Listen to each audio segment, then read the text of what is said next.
راجپوت ہے، راجپوت کبھی کسی کو دھوکہ نہیں دیتے. تم ایسے لوگوں کے انڈر میں رہتے ہو جو دھوکے باز ہو. الغرض پھر غریب نواز نے بسم اللہ پڑھ کے کھانا کھایا. وہ زہر کی پڑیا اور ایک خط. آپ نے کہا جاؤ اپنے راجا کو دے دو. راجا کے دربار میں فوجی پہنچے تو بڑا خوش ہو گیا راجپوت کہ شاید فقیر گیا دنیا سے. کہا کیا ہوا، خوشخبری لے کر آئے ہو؟ کہا جی نہیں، یہ زہر کی پڑیا دیا ہے جو آپ نے ڈالا تھا، اور اس نے یہ بھی دیا ایک خط. ماں اس کی سن رہی تھی. خط میں لکھا تھا راجپوت کبھی کسی کو دھوکہ نہیں دیتے. تم نے میری دعوت کر کے مجھے دھوکہ دیا، تم نے اپنے مہمان کو دھوکہ دیا ہے، تم نے راجپوت کا مان مریادہ مٹی میں ملا دیا. غریب نواز کے جملے اس کے دل کو زخم کر رہے. ماں سن رہی تھی، رو رہی تھی، اور اس نے کہا او بیٹے، آج تو نے راجپوت کے سر کو جھکا دیا، آج تو نے ہمارے مان مریادہ کو مٹی میں ملا دیا. وہ زہر اٹھائی اور پھانک لی. تاب نہ لا سکی، وہ مر گئی. وہ مر گئی تو یہ بھی کسی طرح سے اپنے آپ کو ہلاک کر لیا. ایک ہنگامہ بپا ہو گیا. غریب نواز آگے بڑھے. پھر ایک ظالم ایک محفل میں بیٹھا. غریب نواز خطبہ فرما رہے تھے، یعنی کچھ نصیحت کر رہے تھے غلاموں کو. وہاں وہ بیٹھا ہوا، وہ بھی سن رہا ہے راجپوت. وہ ظالم آگے آ گیا، آگے آیا، پھر کوئی چیز پوچھا. جب کوئی چیز سوال کیا، غریب نواز ارشاد فرماتے ہیں اے راجپوت راجا، تیرے راجا پرتھوی راج نے تجھے جو کام دیا ہے وہ کب کرے گا؟ پھر حضرت نہیں ہمیں کچھ نہیں کہا.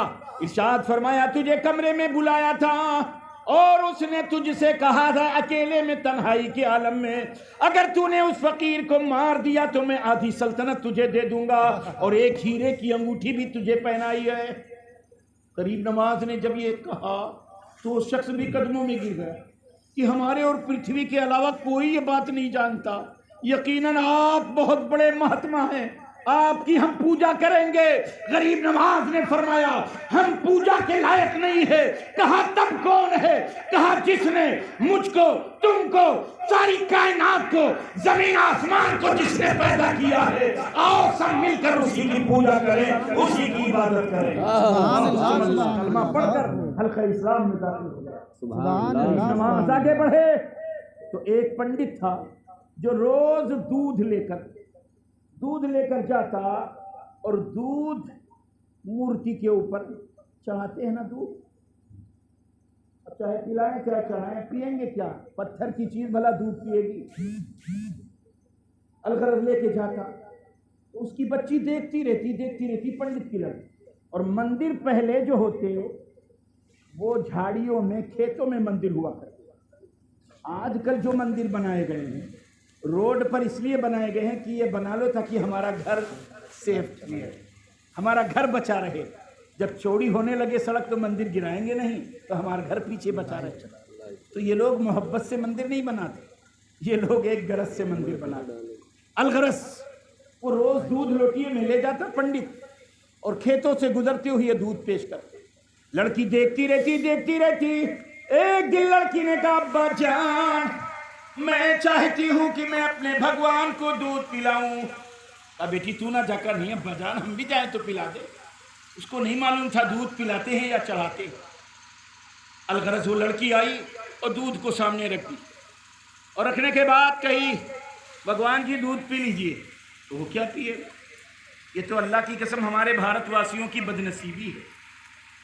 جو چیز پینے کی ہے اس کو پھینکتے ہیں، اور جو چیز نفرت کی گھناؤنی ہے، موت پیشاب، اس کو پیتے ہیں. بتاؤ، پیشاب پیتے ہیں جو پھینکنا چاہیے نالیوں میں، اور جو دودھ پینا چاہیے تو اس کو پھینکتے ہیں. یہ تو عقل ہے.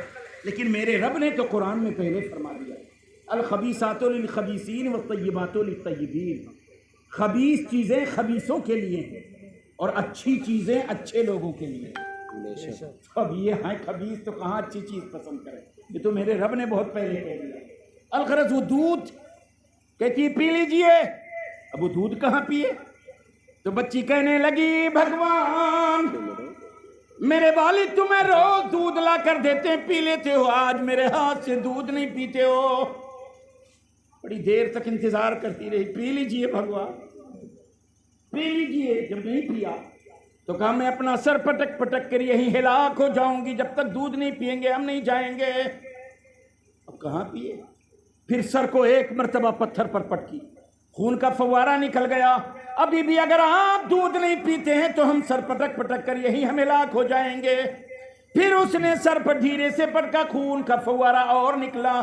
تیسری مرتبہ کہنے لگی اب اس طرح سے میں سر پٹکوں گی پورا سر میرا پانچ پانچ ہو جائے گا اور میں ہلاک ہو جاؤں گی، ورنہ دودھ پی لیجئے۔ نہیں پیا دودھ۔ پھر تو اس لڑکی نے بڑی تیزی کے ساتھ اپنے سر کو پتھر کے قریب جب لے گئی تو خواجہ غریب نواز پہنچے، پیشانی کے نیچے پتھر کے اوپر اپنا ہاتھ لگا لیا۔ کہو بیٹی اس طرح اپنے آپ کو ہلاک نہ کرو۔ دیکھا تو کہا آپ کا دھرم الگ ہے، ہمارا الگ ہے، آپ سے مطلب نہیں ہے۔ میں جب تک دودھ ان کو نہیں پلا لوں گی میں جاؤں گی نہیں، میں آج جان دے دوں گی لیکن ان کو دودھ پلا کے رہوں گی۔ آپ نے فرمائی یہ دودھ نہیں پئیں گے۔ کہا پئیں گے کیسے نہیں، میرے والد سے روز یہ دودھ پیتے ہیں، آج یہ ہم سے نہیں پی رہے ہیں۔ تو فرمایا بیٹی تو پلا کے رہے گی؟ کہا ہاں، ورنہ میں ہلاک ہوں گی۔ غریب نواز نے فرمایا اچھا دودھ لاؤ۔ دودھ لیا، رکھ دیا۔ ارشاد فرمایا دودھ پی لے۔ تو وہ کہاں پیے، پتھر تو پتھر۔ پھر فرمایا دودھ پی لے، نہیں پیا۔ پھر خواجہ غریب نواز نے کان پکڑا، ارشاد فرمایا غریب نواز کہہ رہا ہے دودھ پی لے۔ اتنا کہنا تھا کہ ہاتھ حرکت کرنے لگا، جسم حرکت کرنے لگا، ہاتھ بڑھایا اور منہ سے لگایا، دودھ گٹک کے پی گیا۔ غریب نواز نے کہا لوٹا اسے دے دو۔ بچی خوش ہو گئی، سلام کرتی ہے اور لوٹا لے کر چلی گئی۔ اور جب گھر گئی تو خون سے لت پت ہے وہ۔ باپ نے کہا بیٹی یہ کیا ہوا ہے؟ کہا ابا جان آج بڑی مشکل سے، آپ تو روز ان کو دودھ پلاتے پیتے ہیں، آج لیکن مجھ سے دودھ نہیں پی رہے۔ جب میں نے کہا اگر دودھ نہیں پئیں گے تم اپنا سر پٹک پٹک کے پھوڑ لیں گے، بڑی مشکل سے انہیں دودھ پلا کے آئی ہوں۔ لیکن باپ بھی جانتا تھا مجھ سے کہاں دودھ وہ پیتا، لیکن لڑکی یہی سمجھتی تھی، لیکن مجھ سے دودھ نہیں پی رہے تھے وہ۔ تو باپ کو بھی شک ہو گیا، گاؤں والے اکٹھا ہو گئے، یہی کہہ رہی بڑی مشکل سے انہیں دودھ پلایا۔ اور گاؤں والے کہے مانے کہ وہ دودھ پیے؟ کہا نہیں نہیں نہیں، یہ دودھ نہیں پلا کے آئی، معاذ اللہ کسی نے اس کے ساتھ منہ کالا کیا، کسی نے اس کے ساتھ غلط کام کیا، یہ چھپا رہی ہے۔ الغرض جب پورا گاؤں اکٹھا ہو گیا کہا اے لوگوں مجھ پر شک نہ کرو، کسی نے میرے ساتھ غلط نہیں کیا، میں بزد ہو گئی، پتھر پر سر پٹک رہی تھی کہ جب تک تم دودھ نہیں پیو گے ہم اپنے آپ کو ہلاک کر لیں گے، اس طرح میرا سر پھٹا ہے، تم لوگ مجھ کو غلط نہ سمجھو۔ تب انہوں نے دودھ پیا ہے، گاؤں والوں نے کہا ہو ہی نہیں سکتا ہے، وہ دودھ نہیں پی سکتا ہے، پنڈت نے بھی کہا، باپ نے یہی کہا وہ دودھ نہیں پی سکتا ہے۔ آپ لوگ نہیں مانتے ہو، ٹھیک ہے کل میرے ساتھ چلو، میں لے کر لوٹیا جاؤں گی، دودھ لے کے جاؤں گی، تمہارے سامنے پلاؤں گی، تب تم لوگ یقین کرو گے۔ پورے گاؤں نے کہا ٹھیک ہے واپس چلے۔ پورا گاؤں اکٹھا ہو گیا، پورا گاؤں اکٹھا ہو کر آیا اور لڑکی کو لے کر باپ چلا۔ پورے گاؤں کے لوگ چلے، پہنچ کر دودھ کو رکھا سامنے اور کہنے لگی لیجئے بھگوان جی دودھ پی لیجئے۔ کاہے کو دودھ پیئیں گے؟ پھر کہہ رہی دودھ پی لیجئے۔ اب گاؤں کے لوگ ہنس رہی ہے، پاگل ہو گئے، اس کا کچھ اور چال ہے، یہ ہمیں بیوقوف بنا رہی، نہ جانے کیا کر۔ دو مرتبہ اس نے کہا دودھ پی لیجئے، ہاتھ میں حرکت نہیں۔ تب لڑکی نے کہا اب اگر آپ دودھ نہیں پی رہے تو کل والے بابا کو میں بلانے جا رہی ہوں۔ اتنا کہنا تھا، دودھ ہاتھ میں حرکت آ گیا، جسم میں حرکت آ گیا، ہاتھ بڑھا کر دودھ اٹھا لیا اور پی لیا۔ باپ نے کہا بیٹی کل والے بابا کا معاملہ کیا ہے؟ کہا کل والے بابا ہی آئے تھے ہم کو بتائے، اور بابا نے ان کا کان پکڑ کر کہا تھا کہ دودھ پی لو، تب انہوں نے دودھ پیا تھا۔ بیٹا وہ بابا کدھر گئے؟ تو گاؤں والوں سے باپ سے کہا ادھر ہی تو گئے۔ پورا گاؤں اور پنڈت چلا، غریب نواز سے ملاقات ہوئی، قدموں میں گر گیا، آپ ہمارے بھگوان ہیں۔ غریب نواز نے وہی جملہ کہا، ہم نہیں ہیں بلکہ وہ عبادت کے لائق ہے، وہ ایک ذات ہے، وہ واحد حقیقی ہے، وہ رب اعلیٰ ہے جو پوجا کے لائق ہے، صرف ایک ذات ہے، ہم بھی اسی کی پوجا کرتے ہیں، ساری کائنات کا پیدا کرنے والا وہی ہے، چلو سب لوگ مل کر جی کی پوجا کرے. باپ نے پنڈت نے کلمہ پڑھا, پورے گاؤں کے لوگوں نے بھی کلمہ پڑھ کر خواجہ غریب نواز کے دامن کرم لیا ہے. یہ خواجہ غریب نواز, یہ ہندر ولی ہے اللہ کی قسم. خواجہ غریب نواز رضی اللہ تعالیٰ عنہ 90 لاکھ کم و بیش لوگوں کو کلمہ پڑھایا. خواجہ غریب نواز چل رہے تھے. آپ کو تو معلوم ہے گجرات میں ابھی بھی وہ خاندان موجود ہے. یہ ایک شخص نے جو مورتی سے شادی کیا.